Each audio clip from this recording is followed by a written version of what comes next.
وعلى نية أن الله تعالى يرزقنا الصحة والعافية والسلامة طول العمر في طاعة الله وفي طاعة رسول الله صلى الله عليه وآله وسلم.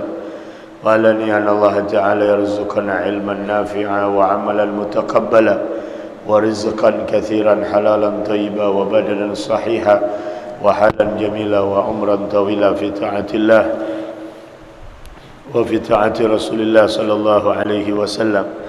وعلى نية أن الله تعالى يشفي أمراضنا عاجلا غير عاجل ويحفظنا من آفة الدارين والشياطين والجنة والناس أجمعين.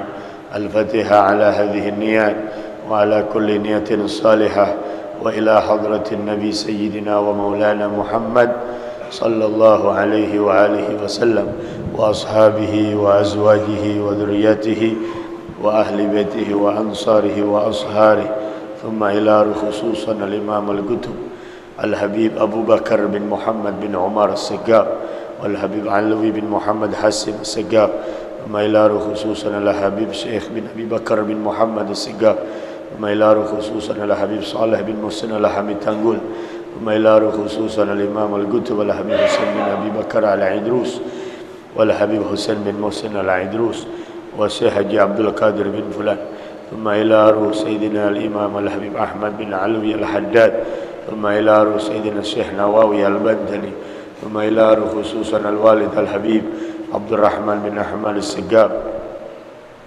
والحبيب عبد القادر بن أحمد السقاف والحبيب عبد الله بن عدروس بن حوض العطاس، وثم إلى حضرة أستاذنا البركة الوالد الحبيب عمر بن عبد الرحمن السقاف وابنه الحبيب السقاف بن عمر السقاف، ثم إلى أرواح خصوصا والدة محمود بن جونيور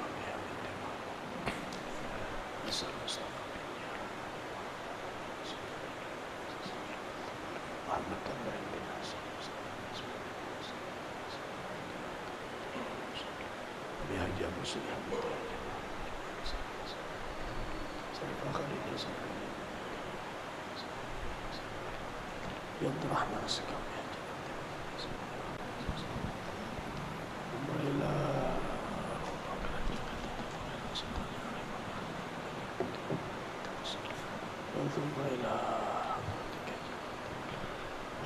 وأصولهم وفروعهم وذوي الحقوق عليهم أجمعين، أن الله تعالى يغفر لهم ويرحمهم ويعلي درجاتهم في الجنة وينفعنا ويعيد علينا من بركاتهم وإمدادهم وأسرارهم وأنوارهم وعلومهم ونفحاتهم وبركاتهم في الدين والدنيا والآخرة، ثم إلى أرواح آبائنا وأمهاتنا وأجدادنا وجداتنا ومشايخنا ومعلمنا في الدين، ثم إلى أرواح جميع من تعلق بقلوبنا ومن تعلق بحياتنا، ثم إلى أرواح جميع المؤمنين والمؤمنات والمسلمين والمسلمات، أن الله تعالى يغفر لهم ويرحمهم ويجعل الجنة مثواهم. الفاتحة.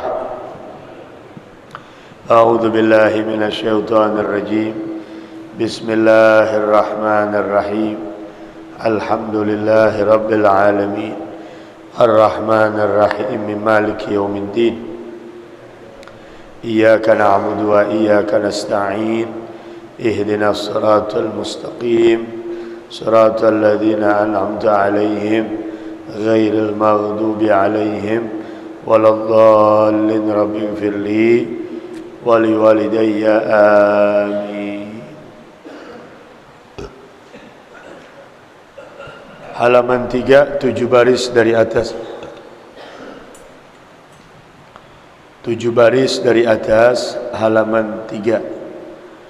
Al-faslu tsani fi bayani huquqiz zawj al-wajibah 'ala az-zawjah.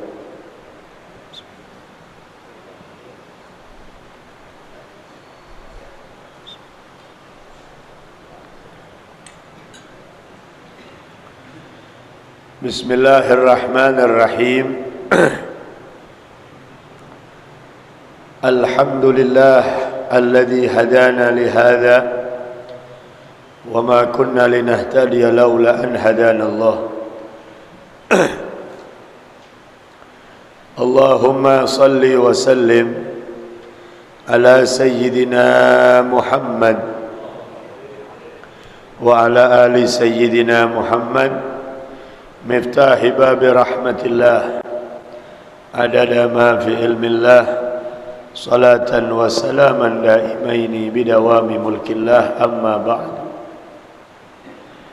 Qala Syekhul Muallif rahimahullahu ta'ala wa adama an-naf'a bihi wa bi barakati ulumihi wa bikum fid daraini amin. Radiyallahu ta'ala ankum wa qala radiyallahu an. Rabbi shrah li sadri wa yassir li amri wahlul 'uqdatan min lisani yafqahu qawli. Subhanaka la ilma lana illa ma 'allamtana innaka antal alimul hakim wa la hawla wa la quwwata illa billahil aliyyil azim. Ya Fattah ya Alim iftah alaina fathan qariba ya ahlul batin ya ahlul.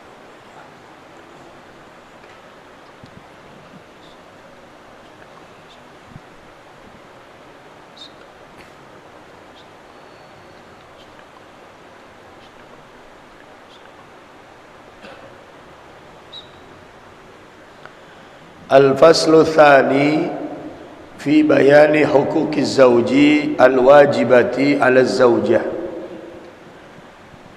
Pasal yang kedua akan membahas tentang kewajiban-kewajiban suami yang harus dijalankan oleh istri. Hak-hak suami. Pasal yang kedua nanti akan membahas hak-hak suami yang harus dijalankan kewajibannya oleh istri. Dengan kata lain, pasal yang kedua ini akan membahas tentang kewajiban seorang istri terhadap suaminya. Kalau pasal pertama kemarin kewajiban suami terhadap istrinya. Nanti pasal kedua kewajiban istri terhadap suaminya. Apa itu? Wahia ta'atuz zawji fi ghairi maksiatin. Seorang istri wajib taat kepada suaminya fi ghairi maksiatin, selama suaminya tidak memerintahkan maksiat. Apapun yang diperintahkan oleh suami, maka istri wajib untuk dia taat kepada suaminya. Kecuali kalau suaminya mengajak atau memerintahkan dia berbuat maksiat, boleh istri menolak perintahnya. Bahkan wajib. Suami mengajak berbuat dosa, maka wajib atas istri untuk menolak. Walaupun dia menolak, dia tidak berdosa.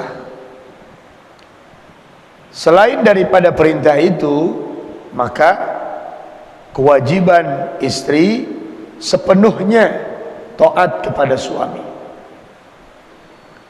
Karena redoknya Allah buat seorang istri kalau suaminya redok kepadanya. Ketika suami sudah redok, maka dipastikan Allah pun akan redok kepadanya. Oleh karenanya Nabi katakan dalam hadis, wa qala Nabi alaihi salatu wassalam, ayyuma imra'atin matat wa zawjuha anha radin dakhalatil jannah. Apabila ada perempuan meninggal dunia, kata Nabi, ada seorang istri wafat meninggal dunia, wa zawjuha anha radin, suaminya redha sama dia, dakhalatil jannah, dia pasti masuk surga. Meskipun amal ibadahnya enggak banyak, suaminya redha, dipastikan orang itu masuk ke dalam surganya Allah Subhanahu wa ta'ala. Makanya ada satu kisah tentang Siti Maisarah, istri Sayyidina Bilal. Siti Maisarah ini istri Sayyidina Bilal bin Rabah radhiyallahu anhu. Satu saat Siti Fatimah putri Rasulullah bertanya kepada Nabi, siapa wanita yang masuk surga lebih dulu daripada wanita-wanita lain? Siapa wanita yang masuk surga dalam kelompok yang pertama? Kata Nabi, yang masuk surga lebih dulu adalah Siti Maisarah, istrinya Sayyidina Bilal. Ya. Kenapa begitu? Karena Siti Maisarah ini sangat taat, sangat patuh kepada suaminya. Ya. Begitu luar biasa patuhnya Siti Maisarah, sehingga walaupun maaf dari kalangan bukan orang terpandang, dari kalangan orang-orang yang dikatakan pada saat itu hanya istri dari seorang budak yang dimerdekakan, tapi derajatnya mulia di sisi Allah Subhanahu wa ta'ala, dikarenakan beliau sangat taat kepada suaminya. Di zaman sahabat juga ada seorang sahabiah yang begitu taat kepada suaminya, sehingga enggak berani untuk menemui orang tuanya karena tidak mendapat izin dari suaminya. Dia pergi, suaminya pergi, lalu berpesan kepada istrinya, jangan engkau keluar rumah kecuali nanti kalau saya sudah pulang, saya izinkan baru boleh. Selama suaminya pergi ini, orang tuanya sakit. Lalu saudara kandungnya datang ke rumahnya, wahai saudariku, orang tua kita sedang sakit, apakah engkau tidak ingin menjenguk? Kata ini perempuan, bukannya saya tidak ingin menjenguk, namun saya enggak berani karena belum dapat izin dari suami saya. Sampai orang tuanya meninggal dunia, ini perempuan enggak berani untuk keluar rumah takziah, nyelawat, melihat jenazah orang tuanya.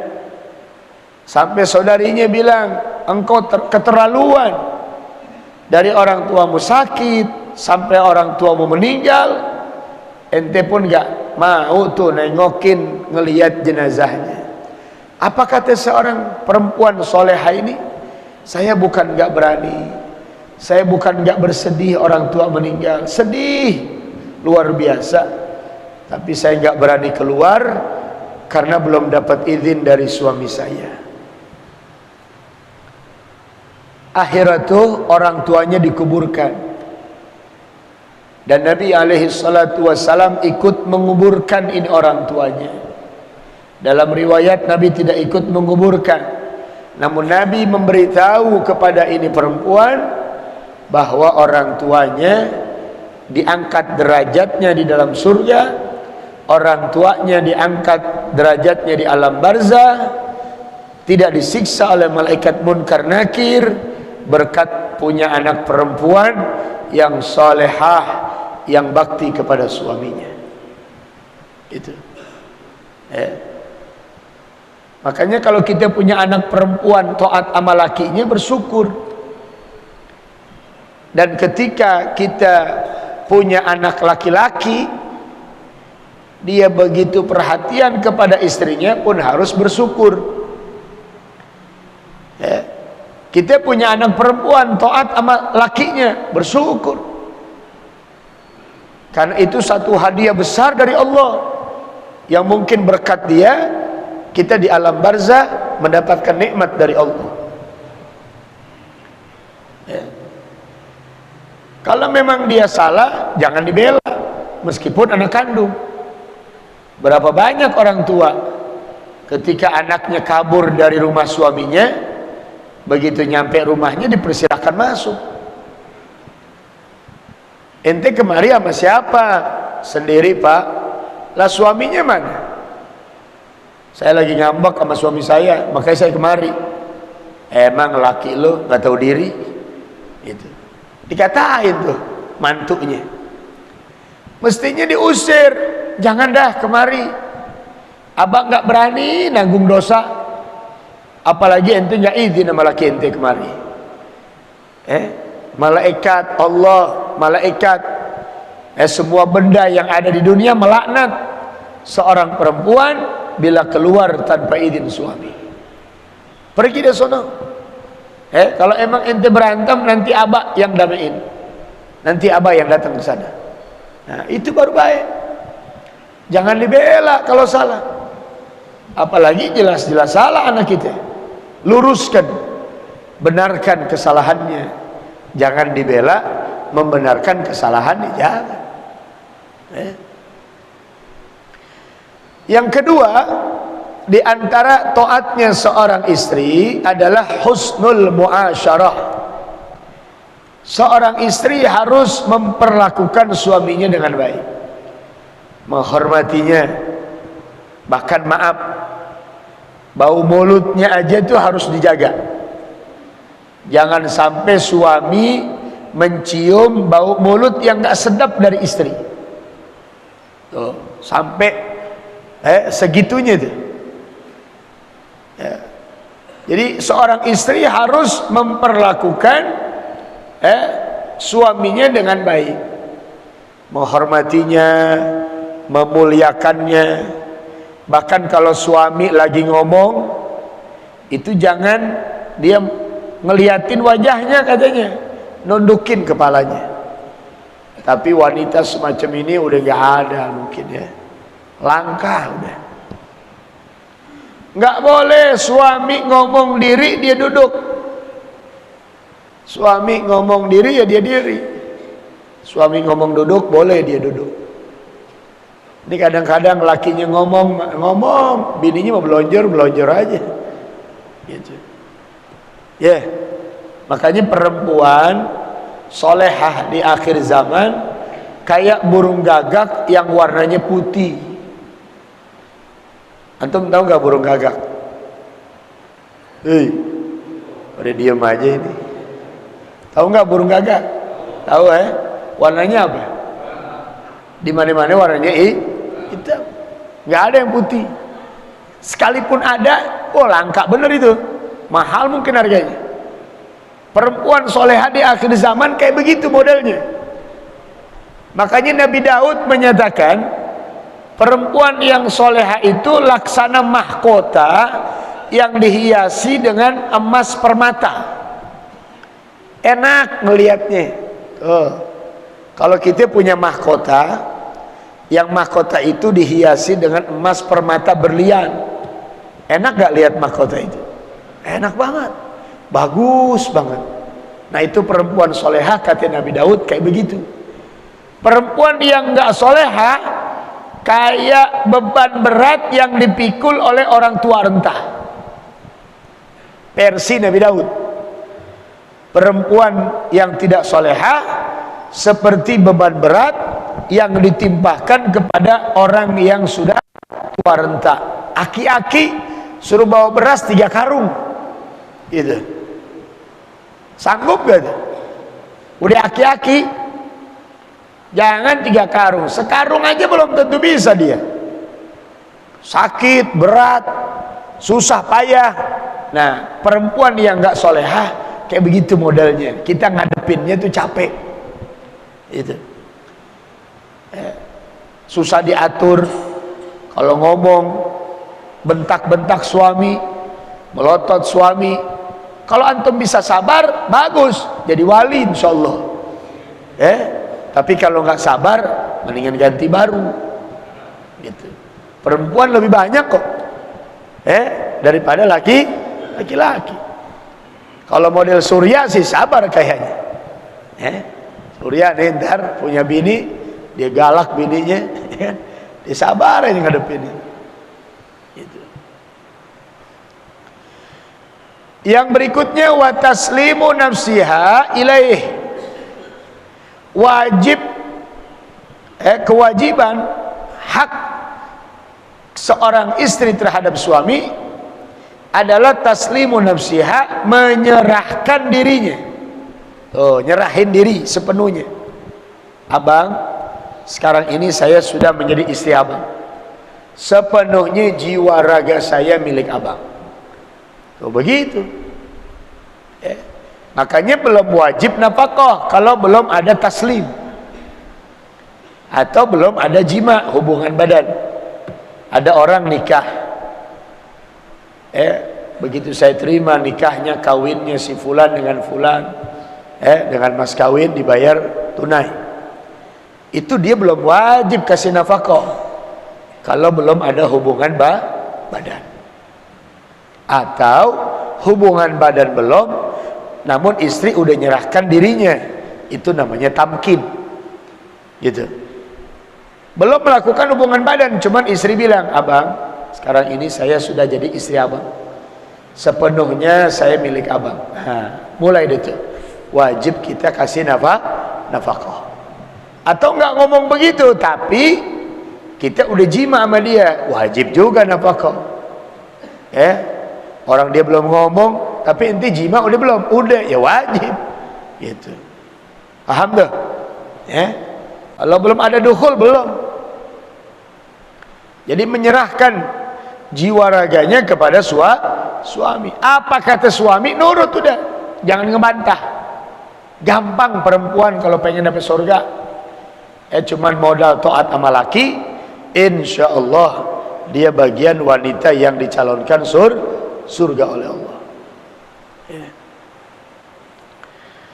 Wa mulazamatul bait, dan wajib perempuan lazimkan rumah, banyak diem di rumah, jangan banyak keluar, apalagi dengan keluar sesuatu yang gak ada manfaat.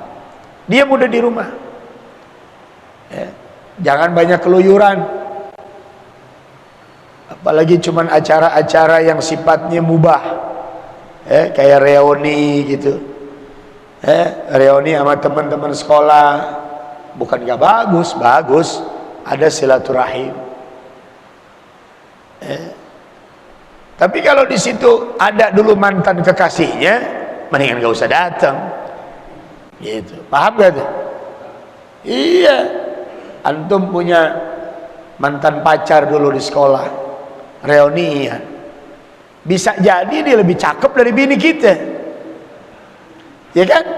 Begitu ketemu, ya Allah, ini mantan gue cakep amat, bini gue lecek di rumah. Nah, tertarik akhirnya. Apalagi perempuan ngelihat mantan pacarnya, wah gagah bener nih si fulan, gak kayak laki gue letoy, klimis, rapi, ganteng. Laki aneh acak-acakan, rambut kagak keurus, badan bau mulu misalnya, wah itu bahaya tuh. Makanya kita laki-laki ataupun perempuan harus bisa jaga diri, jaga penampilan, biar wangi. Kita pengen istri kita wangi, kita juga laki-laki harus wangi, pakai minyak wangi. Saya bahkan pengen tidur aja pakai minyak wangi, bukan pengen sholat doang, pengen tidur saya pakai minyak wangi, gitu. Pertama kali baru nikah dulu, istri nanya, "Wah, kok mau tidur pakai minyak wangi?" Aneh gak mau, ente nyium aroma yang gak enak dari aneh, gitu. Kalau aneh wangi, rapi, ente juga akan senang. Tuh, kita contohin begitu. Antum mau tidur kayak minyak wangi gak? Orang baju siang aja tadi gak diganti, baju siang gak diganti, bahkan kadang-kadang baju bekas tidur dipakai sholat, bajunya bekas tidur dipakai buat sholat, gitu. Nah, itu harus begitu. Sampai sekarang istri juga begitu. Kalau mau tidur pakai minyak wangi, saya mau tidur pakai minyak wangi. Mau tidur sikat gigi, istri tidur sikat, jadi aromanya enak. Ya. Kan beda tidur bujangan sama tidur orang yang udah punya istri. Beda. Surya sama Imat beda. Ya. Kita udah punya istri, kita pegang tangan istri, istri pegang tangan kita sambil tiduran. Sebelum tidur kita pegangan tuh, genggam tangan. Kita dapat ampunan dosa, istri juga diampunin dosanya. Enak gak? Enak. Kalau bujangan megang siapa? Paham? Kita pengen tidur, kita pegang tangan istri kita, diampunin kita punya dosa. Ya, tataqasatu dzunub, berguguran kita punya kesalahan dan dosa pada saat itu. Oh. Kita sholat sunnah 2 rakaat, pahalanya sama kayak sholat 70 rakaat dikerjakan oleh bujangan. Oh, beda surya. Ente sholat 2 rakaat, Imat sholat 2 rakaat, pahalanya beda. Yang bujangan dapat 2, yang udah nikah dapat 70 rakaat. Itu Nabi yang katakan, rakaatani 2 rakaat minal muta'ahil, yang dilakukan oleh orang yang sudah berkeluarga beda, lebih afdol daripada 70 rakaat yang dikerjakan oleh orang yang masih bujangan. Saya pernah bercanda sama istri begini, kita kalau mau tidur pegangan tangan diampunin dosa. Habis kita punya dosa kesalahan, dosa kecil. Oh, enak ya. Enak ya bah kalau kita udah nikah, kita pegangan aja diampunin dosa. Iya. Apalagi laki lebih enak. Itu baru 1 bini. Bagaimana 2 bini saya bilang. Gitu. Paham gak tuh? Wow, dia nyengir. Habis nyengir dia cemberut. Awas aja katanya. Wah tuh. Ya, paham gak tuh? Enak itu. Hanya ibadah. Ibadah paling enak ibadah nikah udah. Paham gak tuh? Ibadah paling enak ibadah nikah. Ya, gitu. Cuman capeknya juga enak, gitu kan? Tanggung jawabnya juga berat. Ya, wajib orang kalau ingin menikah mengetahui haknya masing-masing. Istri tahu haknya, suami juga tahu haknya, agar kehidupan rumah tangganya selalu diberikan keberkahan oleh Allah Subhanahu wa ta'ala. Mulazamatul bait, wajib seorang istri berdiam di rumah, jangan banyak keluar rumah. Wasiyanatu nafsiha. Deh, sampai di sini deh. Tenggorokan saya sakit. Ya. Kalau disapaksain bisa jebol nih. Ya. Makanya mintanya pakai mic ini nih. Kalau mic yang kemarin agak kurang suaranya. Ya. Mohon maaf sebesar-besarnya. Pengajian gak sampai jam 6 ya, Ustaz Imran Lutfi ya, suara saya udah habis ya, rasanya sakit luar biasa ya, rencana hari ini saya mau ke dokter ya, tapi dokter saya juga tentu hari Ahad libur ya, kemarin saya pengen ke sana ya, ternyata dia praktek hanya sampai waktu zuhur, sedangkan saya taklim itu selesai ba'da zuhur. Ya udah deh dok, nggak apa-apa. Nanti saya coba cari obat yang lain, ya mudah-mudahan bisa. Gitu. Ya nanti hari Senin deh, saya ketemu antum, saya bilang gitu. Nah, mohon doa dari antum semuanya, ya mudah-mudahan saya diberikan kesehatan yang sempurna oleh Allah Subhanahu wa Ta'ala. Bisirril Fatihah. A'udzubillahi minasyaitonir rajim. Bismillahirrahmanirrahim. Alhamdulillahirabbil alamin.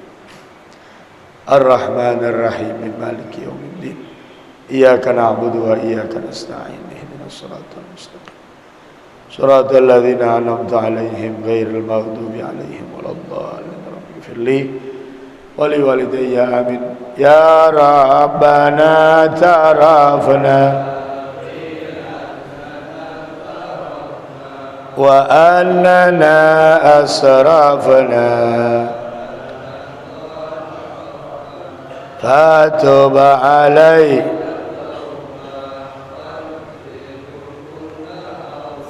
واستر لنا العورات من الروعات واغفر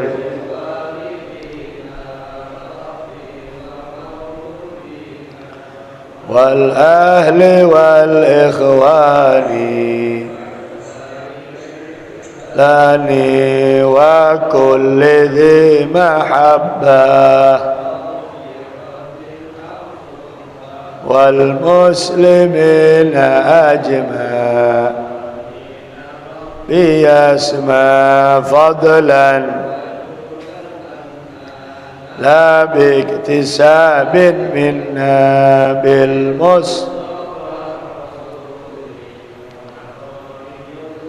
سولي صلى وسلم الحب والآل والعدادة الصحب والحمد لله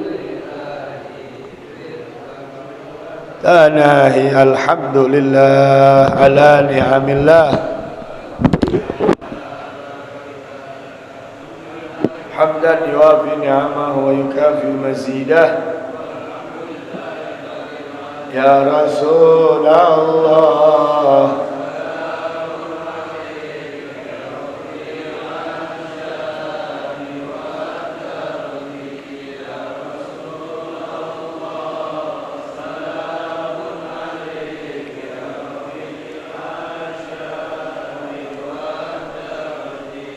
يا رسول الله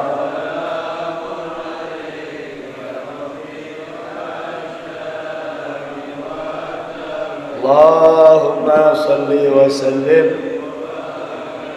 Assalamualaikum warahmatullahi wabarakatuh.